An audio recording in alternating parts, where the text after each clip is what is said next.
یہ تو محبت ہے، یہ تو پیار ہے۔ حضرت ابو بکر شبلی کے پاس کچھ لوگ آگے کہنے لگے حضور ہمیں آپ سے بڑی محبت ہے۔ فرمایا نہیں سوچ لو ذرا، حضور ہمیں آپ سے، فرمایا نہیں سوچ لو، کام ذرا مشکل ہے۔ حضور پیار ہے، فرمایا پھر سوچ لو، پیار ہے۔ آپ اندر گئے تو اپنے جھولی کے اندر روڑے بھر کے لے آئے، پتھر۔ وہ جو پیار کرنے والے تھے نا، آتے ہی ان کو روڑے مارنے شروع کر دیے۔ وہ دوڑے، کہنے لگے بابا تو پاگل ہو گیا ہے، پتھر مارنے لگا تو شدائی ہو گیا۔ دوڑنے لگے تو حضرت نے بلایا، فرمایا واپس آؤ، تم تو کہتے تھے محبت ہے، مجھ سے محبت ہوتی تو پتھر کھا کھا کے میرے دروازے پر مر جاتے، کبھی دروازہ چھوڑ کے نہ جاتے، تم تو پہلے ہی روڑے پہ بھاگ گئے ہو۔ تمہیں کس چیز سے محبت ہے؟ جنا تنا وچ عشق نہ رچیا، کتے ہونا تھی چنگے، مالک دے کر راکھی کر دے صابر بھوکے ننگے۔ میرے رسول کریم صلی اللہ علیہ وسلم نے فرمایا اللہ پاک تیرے گناہوں کو معاف کرتا ہے، رب کریم تیرے گناہوں کو بخشتا ہے جب تیرے اوپر آزمائش ڈالتا ہے۔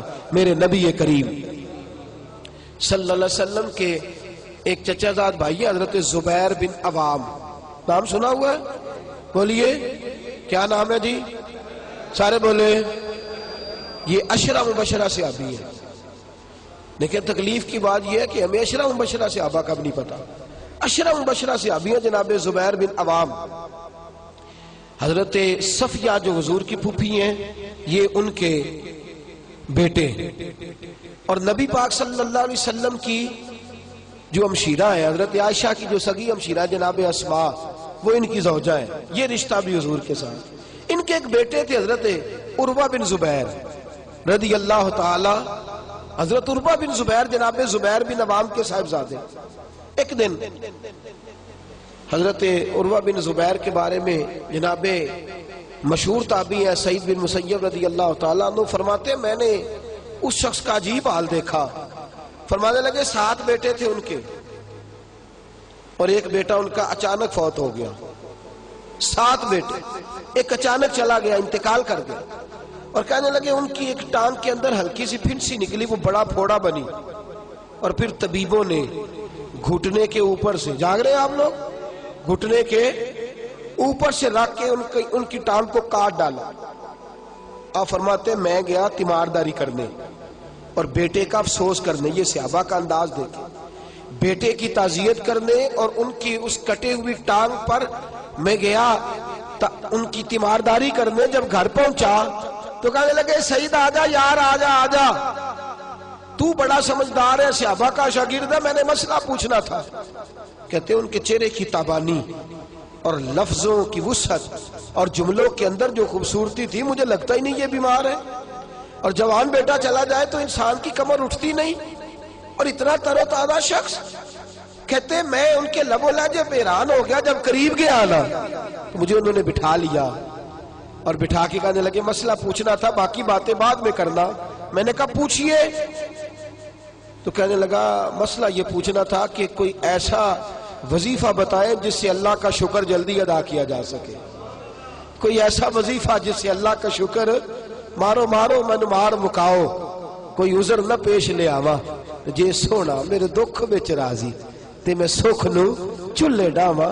وظیفہ پوچھنا تھا، کس بات کا، کس بات کا؟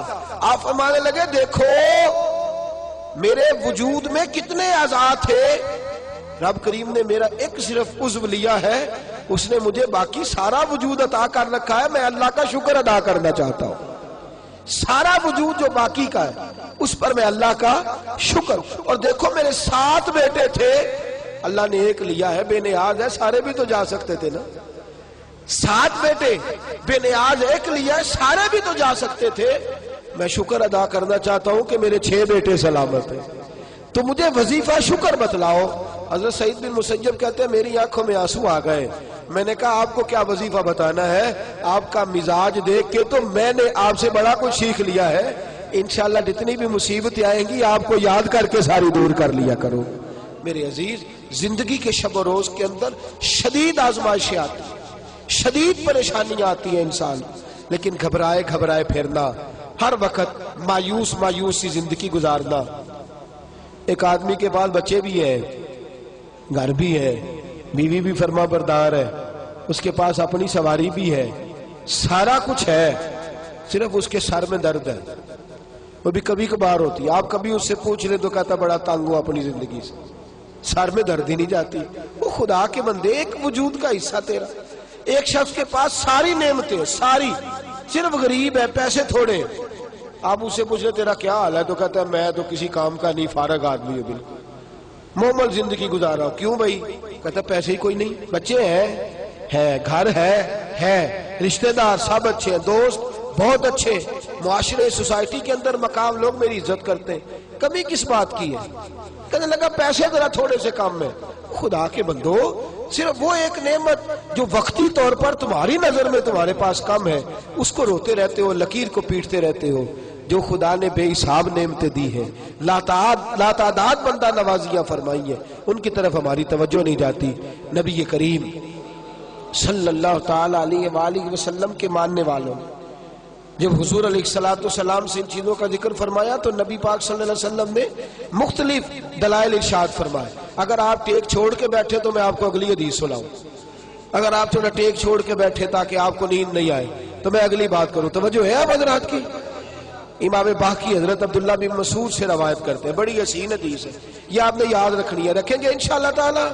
زور سے بولیے انشاءاللہ، اس کو یاد رکھنی ہے۔ نبی پاک صلی اللہ علیہ وسلم فرماتے ہیں 3 بندے اللہ کی بارگاہ میں کھڑے کیے جائیں گے قیامت والے دن۔ کتنے بندے جی؟ اور تینوں بہانہ کریں گے کہ یا اللہ ہم عبادت نہیں کر سکے۔ 3 بندے شعب الایمان میں امام بہقی نے نقل کیا۔ رسول پاک صلی اللہ علیہ وسلم فرماتے ہیں سب سے پہلے ایک غلام کھڑا کیا جائے، جو کسی کا غلام ہے، کھڑا کیا گیا اللہ کی بارگاہ میں۔ اللہ پاک نے فرمایا تو نے میری عبادت کیوں نہیں کی، نماز کیوں نہیں پڑھی؟ تو کہتا یا اللہ میرے اوپر بندوں کے حق ہی بڑے تھے، میں کسی کا غلام تھا، تو خدا بندہ میں کیسے تیری عبادت کرتا، میں تو غلامی کی زندگی گزار رہا تھا، مالک کی بات مانتا کہ تیری مانتا؟ میرے نبی پاک صلی اللہ علیہ وسلم کے صحابی فرماتے ہیں اللہ کریم حضرت یوسف علیہ السلام کو بلائے گا اور جناب یوسف کو اس کے سامنے کھڑا کر کے کہے گا یوسف اسے بتا تو نے کتنی قید کاٹی ہے، اسے بتا تیرے بھائیوں نے تجھے کنویں میں پھینکا ہے، اسے بتا تو نے کتنی تکلیفیں سہی ہیں۔ حضرت یوسف جب بات کر رہے ہوں گے تو رب اس سے کہے گا میرے یوسف نے تکلیفیں بڑی سہی ہیں پر سجدہ ایک بھی قضا نہیں کیا، سجدہ ایک بھی۔ تو بتا تو زیادہ غلامی میں تھا کہ یوسف زیادہ پریشانی کے عالم میں تھے؟ وہ کہیں گے نہیں یا اللہ یوسف ہی تھے۔ فرمایا پھر تو میری بارگاہ میں بہانے کرتا ہے، میری بارگاہ میں بہانے کرتا ہے؟ اللہ اکبر۔ میرے نبی کریم صلی اللہ علیہ وسلم فرماتے ہیں رب کریم فرمائے گا اس سے جو تاجر تھا بھئی تو نے نماز نہیں پڑھی، عبادت نہیں کی، میرا ذکر شکر نہیں کیا، تو عرض کرے گا یا اللہ میں تاجر تھا، میری ڈیوٹیاں بڑی تھی، کاروبار بڑا پھیلا ہوا تھا، یہ اللہ خیر کرے آپ کو چیزیں پوچھ لے میاں صاحب نماز نہیں پڑھتے، کہتا میں نے ٹائم کوئی نہیں نماز پڑھنے کا۔ تو میں نے کہا بڑی اچھی بات ہے، اللہ خیر فرمائے، اللہ معاف فرمائے، اللہ اپنی رحمت کرے، ٹانگ ٹوٹ جائے نا آج تو لٹا لیں گے ڈاکٹر صاحب، 3-4 پلیٹیں ڈال لیں گے، 6 مہینے کام کو نہیں کرنے دیں گے، تو پھر آپ کا کیا خیال ہے آپ کے بچوں کی روٹی عرش سے گرے گی؟ کھائیں گے کھانا کہ نہیں؟ نظام روک جائے گا دنیا کا میرا خیال ہے۔ جتنے تاجر فوت ہو گئے اس کے بعد تجارت ختم ہو گئی دنیا میں، بہانہ کرتے ہم۔ میرے نبی کریم صلی اللہ علیہ وسلم فرماتے ہیں تاجر سے پوچھا جائے گا تو نے عبادت کیوں نہیں کی، عبادت کیوں نہیں کی؟ تو عرض کرے گا یا اللہ کام بڑے تھے، تجارت لمبی چوڑی تھی، پھیلی ہوئی، ادھر بھی ڈیوٹی ادھر بھی ڈیوٹی، وہاں بھی جانا یہاں بھی جانا۔ اللہ حضرت سلیمان علیہ السلام کو بلائے گا اور بلا کے کہے گا سلیمان تو پوری دنیا کا حکمران تھا اور پوری دنیا کی تجارت کرنے والا تھا، تو زیادہ مصروف تھا کہ سلیمان زیادہ مصروف تھے؟ حضرت سلیمان علیہ السلام بتائیں گے کہ میری کتنی ڈیوٹی تھی، صرف ایک گھر کی نہیں، ایک وطن کی نہیں، ایک صوبے کی نہیں، پوری دنیا کی۔ اور ساتھ حال یہ ہے کہ صرف انسانوں کی نہیں، جنوں کی ڈیوٹی بھی میری ہے، زمین پر بسنے والے جانوروں کی ڈیوٹی بھی میری ہے۔ اللہ فرمائیں گے یہ اتنی مصروفیت کے باوجود ہر وقت میری بارگاہ میں جھکا رہتا تھا، تو ہی زیادہ مصروف تھا۔ تیسرے ایک بندے کو بلایا جائے گا جو مجبور تھا، بیمار تھا، پریشان تھا، اس کو بلا کے اللہ فرمائے گا تو نے عبادت کیوں نہیں کی؟ یا اللہ میں بیمار رہتا تھا، یا اللہ میں پریشان رہتا، میں مصیبت میں رہتا تھا، تو نے مجھے آزمائش میں ڈالا تھا۔ میرے حبیب فرماتے ہیں اللہ کریم حضرت ایوب علیہ السلام کو بلائے گا. حضرت جن کے پورے وجود میں درد رہتی تھی، پورا وجود تکلیف کا شکار تھا. 7 بیٹے ایک دن میں انتقال کر گئے، کھیت کھلیان باغ اجڑ گئے. مجنو بن کے وچ بازارا کدی ککھا وانگ رلائے تے کدی کہایا کمبا سارا. سر نیزے اتے چڑھائے، آدم یار مناؤن دی خاطر اسا کی پیس وٹائے.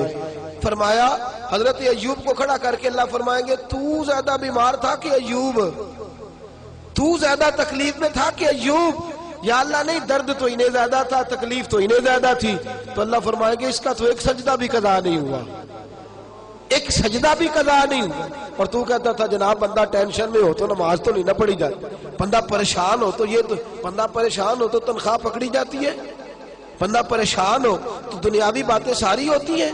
میرے دوستو اتنی آزمائشیں نہیں جتنا آپ نے اپنے وجود پر بوجھ ڈالا ہے. میرے رسول کریم صلی اللہ علیہ وسلم نے مزاج دیا ہے، صحابہ کو سمجھایا ہے.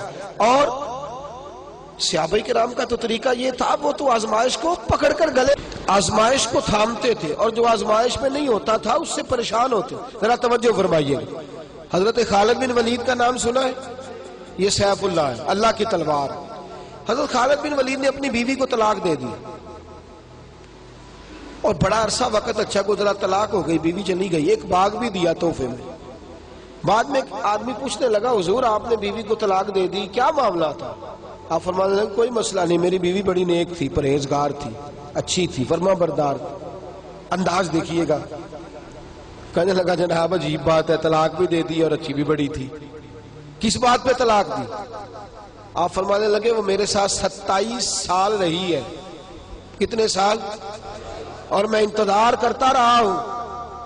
میرے نبی پاک صلی اللہ علیہ وسلم نے فرمایا جس کو اللہ تکلیف نہیں دیتا اس سے اللہ ناراض ہوتا ہے. میں نے 27 سال انتظار کیا، اس کے تو کبھی سر میں درد نہیں ہوا تھا. تو آپ فرماتے ہیں میں نے اسے ایک باغ دے کے بھیج دیا اس کے میکے. میں نے کہا تیرے اوپر چونکہ آزمائش نہیں آتی تو کہیں ایسا نہ ہو اللہ تجھ سے ناراض ہے تو مجھ سے بھی ہو جائے.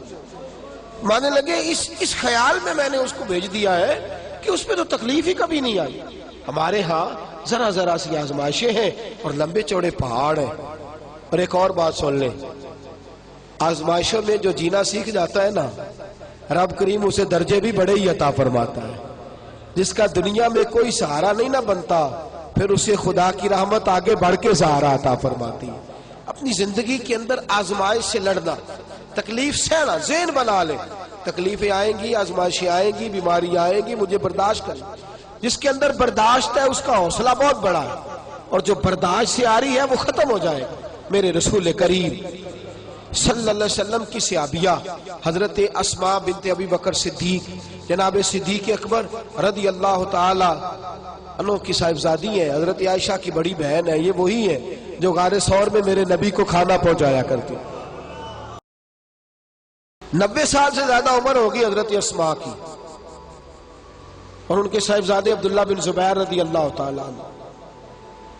90 سال سے زیادہ عمر ہوگی اور ان کے صاحبزادے لڑائی کر رہے ہیں حجاج بن یوسف کے ساتھ. آنکھوں سے انہیں نظر نہیں آتا حضرت اسماء کو، بوڑھی ہو گئی، صاحبزادہ جہاد کر رہا ہے. حضرت عبداللہ بن زبیر اپنی والدہ کے پاس آئے اور آ کے کہنے لگے اماں میرے کچھ ساتھی بھاگ گئے ہیں، کچھ کمزور ہو گئے، حجاج کے ساتھ میرا مقابلہ ہے. والدہ بڑا کم نظر آتا ہے، پریشان ہے، 90 سال سے زیادہ عمر ہے. اور ماں گلی میں جھگڑا ہو رہا ہو تو بیٹے سے کہتی ہے بیٹے تو اندر آ جا جلدی سے، تو نہ بیچ میں حصہ لے لے.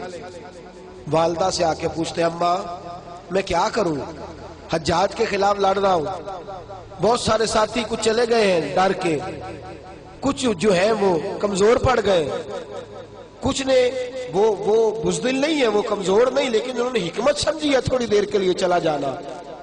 ماں کہنے لگی بیٹے پہلے تو یہ بتا کہ تو حق پہ ہے کہ نہیں، دولت کے لیے تو نہیں لڑ رہا، اقتدار کے لیے تو نہیں لڑ رہا. کہنے لگے اماں قسم اللہ کی عزت کی میں حق پہ ہوں، میں فکر امام حسین کا وارث ہوں، میں ظالموں سے لڑ رہا ہوں. تو ماں کہنے لگی بیٹے جا. پھر والدہ کہنے لگی جا میرا بیٹا اور جا کے اس کے ساتھ لڑائی کر، اگر تو فتح یاب ہو گیا تو میں شکر ادا کروں گی، اور اگر تو شہید ہو گیا تو میں قیامت میں تیرے اوپر فخر کروں گی.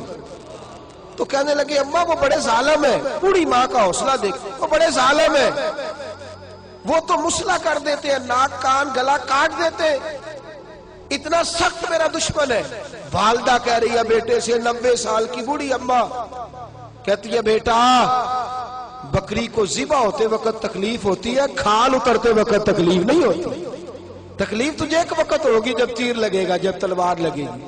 ناک کان کاٹتے تجھے کیا تکلیف ہوگی, اللہ تجھے زیادہ اجر عطا فرمائے گا. جا مجھے بہادر کی ماں بننے کا شرف دے, بزدل کی ماں بننے کا شرف نہ دے. یہ دلیر ماں کا حوصلہ. یہ لفظ کیا کہ بیٹے کو بھیجا. حضرت عبداللہ بن زبیر لڑے, 14 دن تک آپ کی لاش لٹکی رہی, لیکن 14 دنوں تک آپ کے وجود سے خوشبو ہی آتی رہی. حجاج بن یوسف نے آپ کی ماں کو بلایا, حضرت اسماء آئی, کہنے لگا تجھے پتہ ہے تیرے بیٹے کی لاش لٹک رہی ہے؟ کہنے لگی کیا کہا؟ لٹک رہی ہے؟ ہاں تیرے بیٹے کی لاش لٹک. کیا کہتے ہو؟ تیرے بیٹے کی لاش لٹک رہی ہے. پھر بتا لو. تیرے بیٹے کی لاش لٹک رہی ہے. تو آپ فرمانے لگی شکر ہے اللہ کا, میرے بیٹے کی لاش لٹک رہی ہے, کہیں جھکی ہوئی تو نہیں ہے نا, کسی ظالم کے آگے جھک تو نہیں نا گئی, کہیں اس نے گلا کٹایا ہے, کہیں جھکایا تو نہیں نا, شکر ہے اللہ تعالیٰ کا. کہنے لگے تو مجھ سے سفارش نہیں کرے گی کہ اس کی لاش کو ہٹا دوں؟ آپ فرمانے لگے جس رب نے اسے شہید ہونے کا حوصلہ دیا ہے وہ اسے قبر کی اعلیٰ جگہ بھی عطا فرمائے گا. حضرت عبداللہ بن زبیر جنت المعلا میں آرام فرما رہے ہیں, اور سرخیل ہے وہاں کے مسلمانوں کے. عزیزوں, تکلیفوں کو آگے بڑھ کے وصول کرنا. ذرا ذرا سی بات پہ لوگ چیختے چلاتے کفر بولتے ہیں, گھروں میں فوتگی ہو جائے تو کفر. حضرت جعفر طیار شہید ہوئے, حضرت علی کے سگے بھائی تو ان کے گھر کی عورتیں رونے لگی. حضور نے فرمایا جاؤ انہیں چپ کراؤ. صحابہ گئے, خاموش نہیں, پھر رونے لگی. فرمایا چپ کراؤ انہیں, پھر چیخنے لگی. تیسری بار حضور نے فرمایا نہیں چپ کرتی تو ان کے منہ میں خاک ڈال دو. انہیں پتہ نہیں جو بین کرے, سر پھاڑے اور اپنے چہرے پر اپنے ہاتھ مارے, وہ تو میری امت میں شامل ہی نہیں ہے, تو میری امت میں شامل ہی نہیں. میرے عزیزوں, شریعت اسلامیہ حوصلے کی بات کرتی ہے, صبر کی بات کرتی ہے. گھروں کے اندر ذرا ذرا سی بات پہ بے صبری کرنا, ذرا 2-4 جملے بھی ہم ہضم نہیں کر سکتے, ایک بے رخی بھی ہم ہضم نہیں کر سکتے, تھوڑی دیر کے لیے بھی کوئی آنے والی تکلیف ہم برداشت نہیں کرتے. بے صبری ہے, ہماری کم حوصلہ ہے, اور تحمل مزاجی سے دور چلے گئے ہیں, اس لیے ہمارے غم بھی روز بروز بڑھتے چلے جا رہے ہیں. رب کائنات کی بارگاہ میں یہ التجا کیا کرے اللہ ہمیں حوصلے عطا فرمائے, اور ساتھ رب کریم ہمارے اوپر وہ والا فضل فرمائے اس طرح وہ اپنے نیک بندوں پر فضل فرماتا ہے. اور اللہ ہمیں حوصلے اور صبر کے ساتھ زندگی کے ایام گزارنے کی توفیق عطا فرمائے. ہمیشہ مدحت خیر الانام میں گزرے. دعا ہے یہ عمر درود و سلام میں گزرے. آخر دعوانا الحمدللہ.